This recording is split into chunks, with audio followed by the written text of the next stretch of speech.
राजा बलि ने कहा कि मैं तुम्हें देख करके ऐसा लग रहा है कि मैं तुम्हें अपना सब कुछ दे दूं।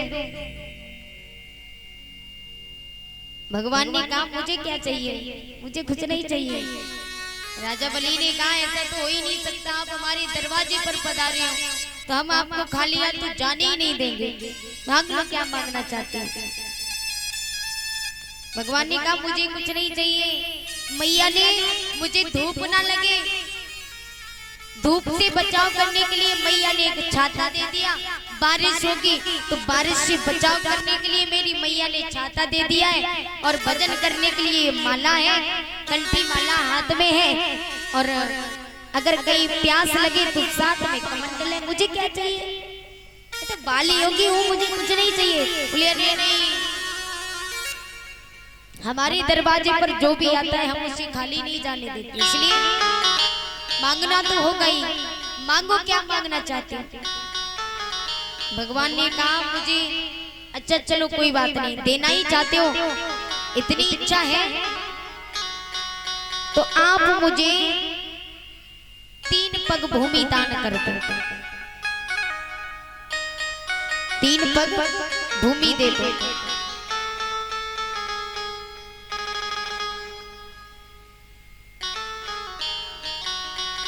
जैसे ये बात कही तो राजा बलि ने कहा 3 पग भूमि से क्या हो जाएगा। हाँ, क्योंकि छोटे छोटे पांव हैं, छोटा शरीर है और छोटे से हो 3 पैर में तो एक झोपड़ी भी नहीं डलेगी। कुछ और मांग लो। अरे नहीं, आप हमें 3 पग भूमि केवल दान कर दो। बोले ठीक है, जैसी तुम्हारी इच्छा। तो भगवान ने कहा ऐसे नहीं मांगेंगे, पहले आप संकल्प तो कीजिए, क्या पता फिर पीछे हट गई तो।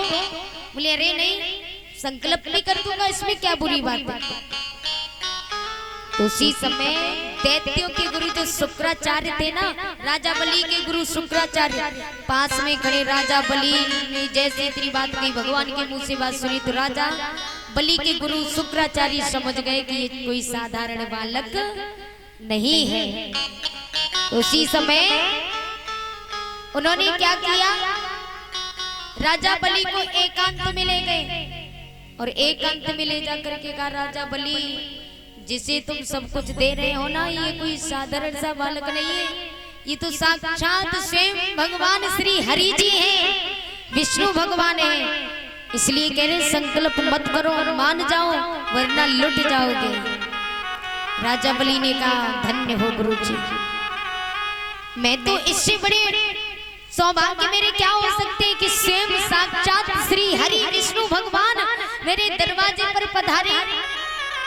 अरे सारी दुनिया उनसे मांगती है, लेकिन आज पहली बार भगवान किसी से कुछ लेने आए हैं और वो भी मौका में गवा दो, ऐसा तो हो ही नहीं सकता।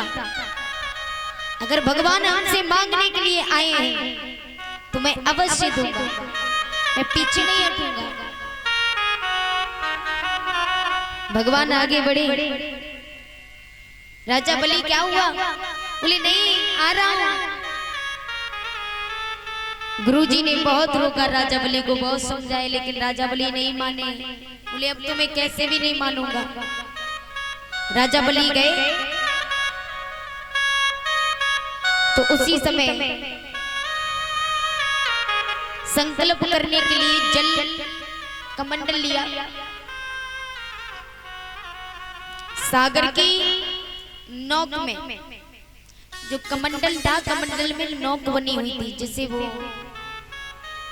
सुराई की बनावट की होती है, तो उसमें जल भरा हुआ था। विष्णु भगवान ने संकल्प करवाने के लिए पानी देना चाहा तो शुक्राचार्य गुरु कहने लगे कि ये ऐसे नहीं मानेंगे। तो शुक्राचार्य एक ततैया बन करके सागर की नौक में जाकर के बैठ गए। भगवान ने राजा बलि के हाथ पे जल रखना चाहा, लेकिन जल निकल ही नहीं रहा। भगवान ने कहा शायद इसमें कोई कूड़ा करकट अटक गया है। तो भगवान एक सीख लेकर के आए। सीख ला करके भगवान ने सागर की नोक में सीख डाली तो शुक्राचार्य की एक आंख फूट गई। शुक्राचार्य घबराते हुए बाहर निकल करके आए तो आंख जिस समय फूट गई, आंख से हाथ लगाया तो शुक्राचार्य कहने लगे कि लेते है कोई देते है कोई, और आंख शुक्र ने व्यर्थ में खोई। देने वाला कोई और लेने वाला कोई और, लेकिन बीच में मैंने अपनी आंख खो दी। उसी समय भगवान ने संकल्प करवाया, जल हाथ में कुरा संकल्प करवा दिया और उसके बाद कहने लगे कि तैयार हो देने के लिए। बोली मैं तैयार हूं। ठीक है। उसी समय भगवान विष्णु ने विराट रूप धारण कर लिया। विराट का मतलब कोई सीमा नहीं कितना बड़ा हो जाए, विराट रूप।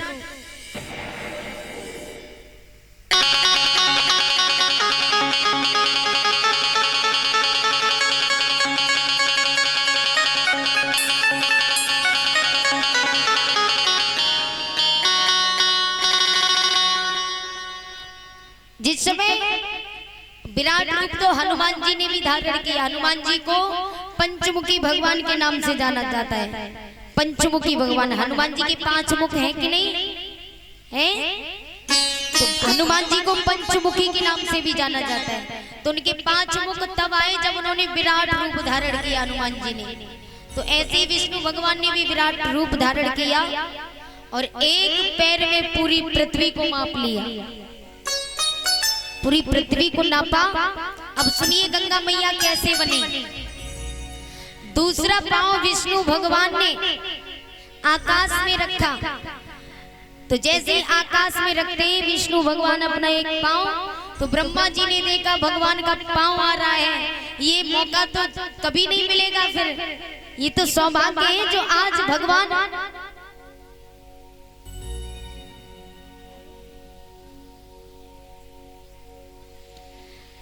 कहा कि बार बार मौका आने वाला है नहीं, और अगर ये भी मौका गवा दिया तो जिंदगी में फिर कुछ मिल नहीं सकता। तो इसलिए ब्रह्मा जी ने देर नहीं की। भगवान ने जैसे ही आकाश में पांव रखा तो ब्रह्मा जी ने उसी समय पांव के नीचे कमंडल लगा दिया और अपने कमंडल में भगवान विष्णु के पैरों को धुल करके कमंडल में वही पानी ले लिया जिसकी गंगा मैया बनी। बोली गंगा मैया की।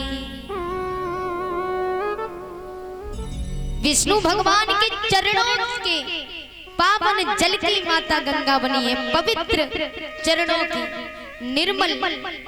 इसलिए कहते गंगा मैया की कितनी निर्मल धारा है, पवित्र है माता गंगा।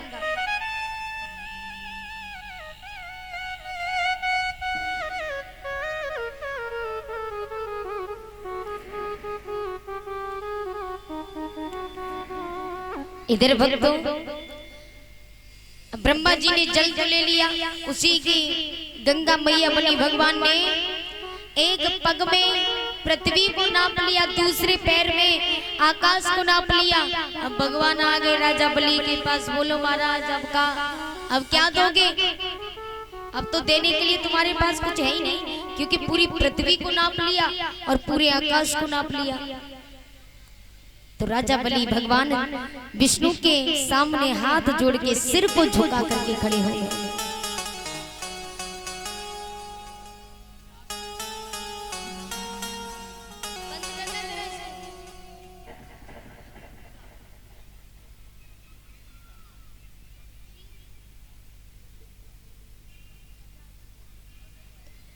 ₹50 तीर्थ गुप्ता की तरफ से आए हैं।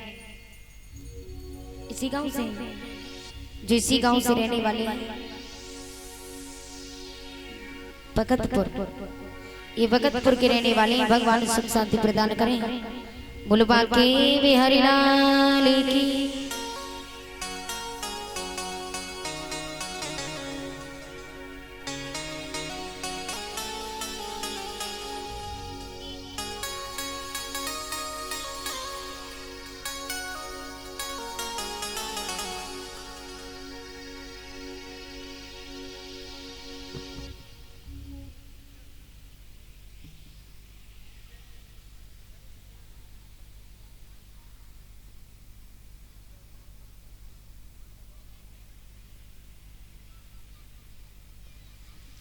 श्री राम बोलो बाके वे हरिलाल की।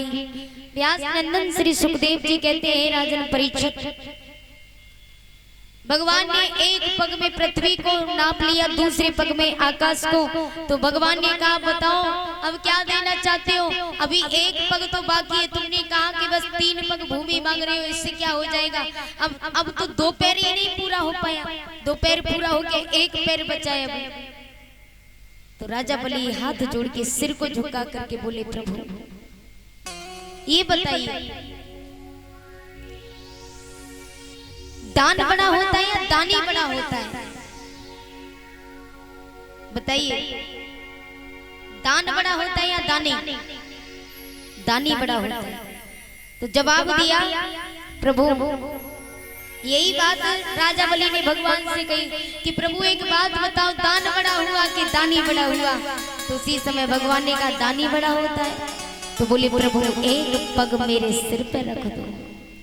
आज भगवान ने तीसरा पांव राजा बलि के सिर पर रखा, भगवान की आंखों में आंसू भर आए, राजा बलि को अपने हृदय से लगा लिया। बोली बाके बिहारी लाल की, विष्णु भगवान की। आज भगवान ने राजा बलि को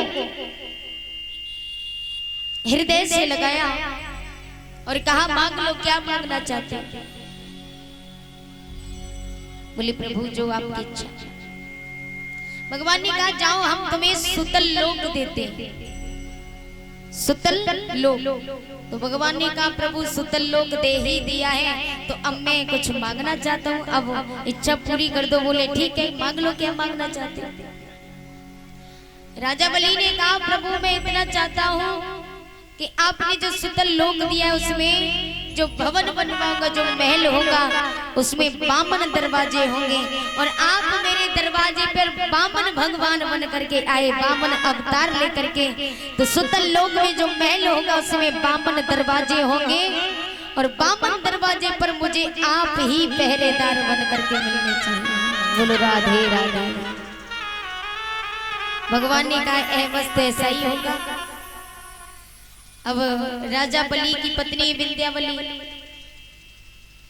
सभी जाकर के सुतल लोक में महल बनवाया, और वहां पर बामन दरवाजे हैं। अब राजा बलि जिस दरवाजे से जाते भगवान उसी दरवाजे पर हाजिर खड़े हैं।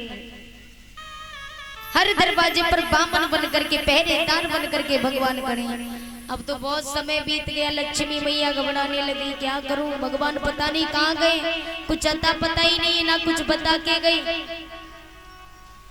तो उसी समय देव ऋषि नारद लक्ष्मी मैया के पास में पहुंचे। लक्ष्मी मैया से जाकर के कहा मैया उदास क्यों हो। मैया ने कहा लाला न जाने भगवान कहाँ गए, कुछ पता नहीं, मैं उनके बिना कैसे रहूंगी। और जो मैंने बताया भृगु महाराज,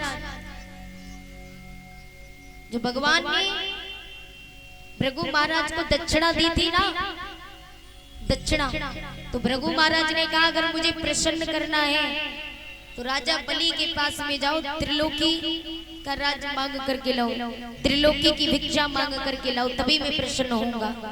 तो यही भृगु महाराज जो थे, जो बांके बिहारी है, गौर से देखना इनको, बांके बिहारी के सीने पर पैर छपा हुआ है, वो पैर भृगु महाराज का ही है। भृगु महाराज सबसे पहले तो ब्रह्मा जी के पास में गए थे। ब्रह्मा जी के पास में गए तो ब्रह्मा जी से जाकर के बुरा भला कहा।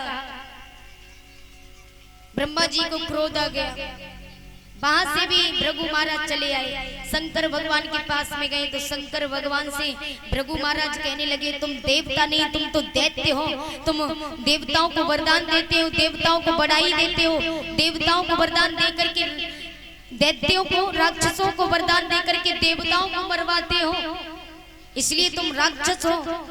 शंकर भगवान से ये बात भृगु महाराज ने कही तो शंकर भगवान को अत्यंत क्रोध आ गया, और जब क्रोध आया तो भृगु महाराज वहां से चले। विष्णु भगवान क्षीर सागर में अपनी शेषनाग भगवान की सैया पर सो रहे थे, तो भृगु महाराज क्रोध में आकर के सुनिएगा महाराज, क्रोध में आकर के भृगु महाराज विष्णु भगवान के पास में गए तो भगवान सो रहे थे। तो भृगु महाराज ने कहा ये इसको ये भी नहीं पता कि ये सो रहा है, संतों का सम्मान करना भी नहीं जानता। इतनी बात कही तो उसी समय भृगु महाराज ने अपना पैर भगवान विष्णु के सीने में दिया। विष्णु भगवान की छाती में पैर दिया भृगु महाराज ने, तो एकदम से विष्णु भगवान उठ के बैठ गए और उसी समय भृगु महाराज के चरणों को पकड़ करके आज चरणों को स्पर्श किया, आंखों से आंसू बहने लगे और कहने लगे कि प्रभु आपको कहीं चोट तो नहीं लग गई। हमें यहाँ से यही सीख मिली